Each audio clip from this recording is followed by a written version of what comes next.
Over the past few years, the UK government has aggressively poured concrete over the open internet, boxing in digital traffic behind massive regulatory walls.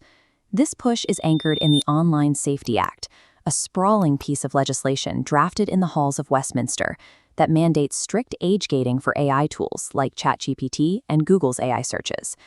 Recently, Labour Party leader Keir Starmer escalated things further by confirming a midnight to 6 a.m. social media curfew for young users. But there is a glaring problem with all of these rules.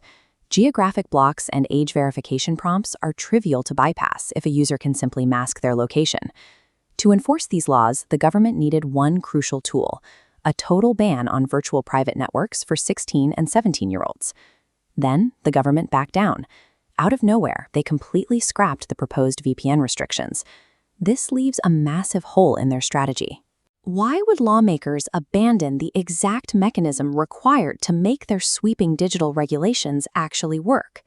Tracing the breakdown of this ban reveals how the remaining digital regulations will actually function in the real world.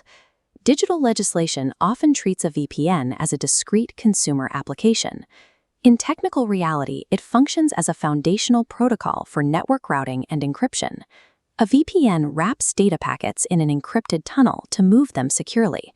Banning this traffic creates an immediate disaster. Every secure system relies on this protocol. These encrypted tunnels hold up the government's own internal networks, military communications, and critical digital infrastructure. Writing a law to outlaw VPN connections means outlawing the modern architecture of the web. If they actually enforced a network-level ban, they would instantly shut down half of their own digital operations. If they can't block it at the network level, they might try targeting the retail providers by forcing Apple or Google to remove VPN apps from their regional stores. But a VPN application doesn't need an official storefront to exist. Anyone with an internet connection can download the software directly through mirror links or by sideloading the application right onto their device. Even traditionally locked-down ecosystems like the iPhone are now opening up to third-party app installations, making centralized enforcement impossible. And if a user wants to bypass their phone entirely, they can simply install a VPN directly onto their home Wi-Fi router, covering every device in the house in one sweep. Total technological impotence forced the government's hand. Because VPNs are decentralized and foundational to the internet, any law targeting them would be a completely useless piece of paper. The failure of the VPN ban forces a re-examination of the government's primary justification for these laws: child safety. The government points to their own research, claiming that only 7 to 10% of kids use VPNs to bypass age restrictions. But children who use VPNs to get around the rules often feel like they are breaking the law, making them less likely to report their usage to surveyors. This raises a serious question.